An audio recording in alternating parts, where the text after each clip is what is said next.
What's up, doll collectors, hobbyists, fabs, and besties? I'm Toya, an adult doll collector. Welcome to my miniverse. I have this giant cereal box from Costco that is made out of cardboard. It's a little over 11¼ inches by 7¾ inches by 3¾ inches. So it's not large enough to make a room for a Barbie, but maybe we can make some furniture. Let's go out into the wild for a little inspiration. Roll the footage. I jumped in the car and headed over to IKEA and started looking around for a few ideas. I like the idea of making a sofa or a chair. I like this setup. I like the bench. This could be easy to make. Ooh, but the couch, and I have fabric that color. And I like the ottoman. And there's Bella crashing my video. I'm loving this room. Let's see if we can make a few inspired minis. We are back in the studio.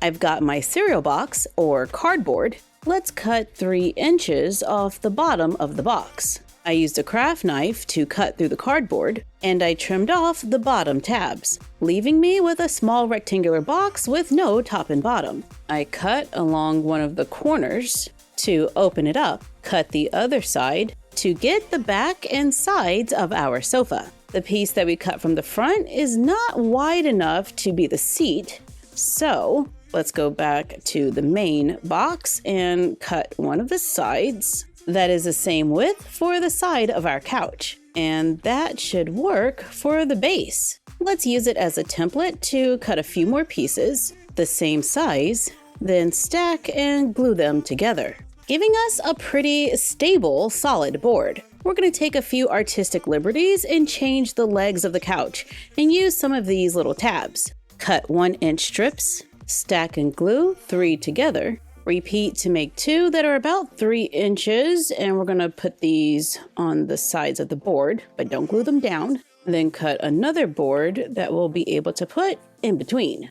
The inspo photo shows round legs, but like I said, artistic liberties. I went to our blog, MyFroggyStuff.blogspot.com, and printed off our light wood grain. Let's use it to cover the cardboard to hopefully make it look like a wood board. Cover the smaller boards, then glue them under the larger one. I place the board going across a little farther to the back, and then when we flip it over, we have a nice solid base. Let's take the cardboard for the back, take some fabric. I'm using muslin, lay down 2 pieces of fabric, place the cardboard on top, trace around it, sew a straight stitch along 3 of the sides, then trim it and flip it inside out. Take the cardboard and we're going to cover it with felt, then place it inside the fabric. On the open side, I fold in the ends and glue them down. Then let's glue it onto the base. Now we need cushions. This is about 7½ inches by 3½. Then I did a little math. I want 2 cushions with a 1/4 inch seam allowance, and I think I want to fold it over, so I think that is what we're looking at. I cut a piece of felt to those measurements for a pattern, trace around it on the fabric. I cut 2 sets, then sew around the edge, leaving an opening at the bottom of one of the shorter sides so we can flip it inside out. Add a little pillow fluff, glue or sew the opening closed. Then let's fold it over so we can get this nice rounded edge. Glue or sew it together, then glue them to the base. That looks pretty comfy. Let's cut a few pillows. I'm using a post-it note as a pattern. I made 5 on folded over fabric. Then we can just cut them out. Sew around the edge, leaving an opening.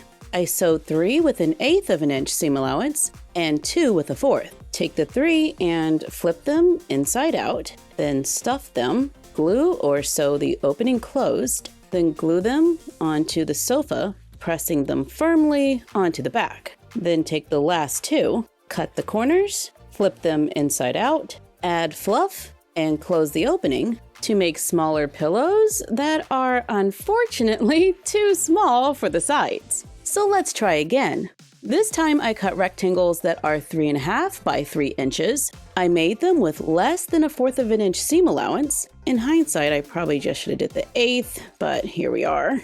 Let's glue it onto the side, pressing firmly. Our inspo couch had a few throw pillows. We can make them just like we did with the small pillows, but I want to use a black and white fabric. These are the fabrics that I have, and I want to use the cats, but I'll probably go with this one. I also need a green fabric, so I'm considering this one from Dollar Tree. And instead of a square, I made the green pillow a rectangle. Then add them to the couch, which is more of a love seat, but its smaller size definitely fits with the IKEA vibe. Let's trace something round on the leftover cardboard, cut it out, cut a few leftover strips. I cut some 3/4 of an inch strips from the leftover tabs. Let's bend them, glue them around the circle, making a shallow cylinder. Trace it on the black and white fabric, cut around it, leaving a seam allowance. Cut a long strip of fabric that is wider than the sides of the cylinder. I place the fabric on the cylinder with the good side facing down. I use a pen to help hold it in place. Sew the two pieces together, going around the edge. Sew down the side to close it. Once sewn, remove it from the cardboard. Add felt. Flip the fabric right side out. Then place it on top. Glue the fabric over the edge. Cut 2-inch pieces from a wooden dowel. I cut 4 pieces and glue them underneath. Glue on another circle of felt to clean up the bottom and make an ottoman for the couch. I still have a little cardboard left over, including the piece that we cut when making the couch. Let's use it as a template to cut a few more. I was able to cut just about 4. This one has a little bit missing on the ends. I cut 1/2-inch strips from some of the leftover cardboard. Glue the strips around the one that's missing just a little. To make a tray, take more 1/2-inch cardboard and glue it together. I glued together 3 pieces. Then I cut 2 by 1.5-inch rectangles. And we're going to glue 3 pieces together. Glue together the last 3 large boards. Cover them all with the wood grain paper. Then glue the 2-inch boards under the largest board and glue the 1/2-inch one in between. To make another base, take the tray and a little piece of faux leather. I trace the cardboard on the fabric side of the faux leather. Draw lines where I want to stitch. Then I draw a line at the corners and extend the sides. Let's go ahead and sew all of the squares. I follow the lines with my sewing machine so we get a stitched pattern on the other side. Then let's make cuts at the corners. Then fold over the fabric, lining up the raw edge, and sew on the line drawn. Trim off the excess, flip it inside out to make a cover. Add our fabric scraps from the day inside of the tray. We can cut the scraps into smaller pieces so we can get them to level out, then place felt on top to smooth it out. Add the cover, glue it underneath, and we've got a nice little cushion. I left cardboard exposed in the center so we can glue it onto the base to make a bench using just about the entire cereal box. Wow, we got 3 pieces of furniture for the dollhouse out of 1 cereal box. Yes, it was an extra large cereal box from Costco, but wow. I haven't built a room yet for this furniture, but until I do, we can just use the backdrop from our K-pop Demon Hunters video. I think we have enough time to make a quick inspired rug. Looks like they have a dark gray striped rug. It kind of looks like birch trees. All I have is this striped flannel. Cut 2 rectangles of fabric, one out of the flannel and another piece for the back. Sew them together good side to good side, going around the edge. Leave an opening and flip it just like a pillow. But instead of stuffing it, let's top stitch it to make kind of a placemat that we can use for a rug.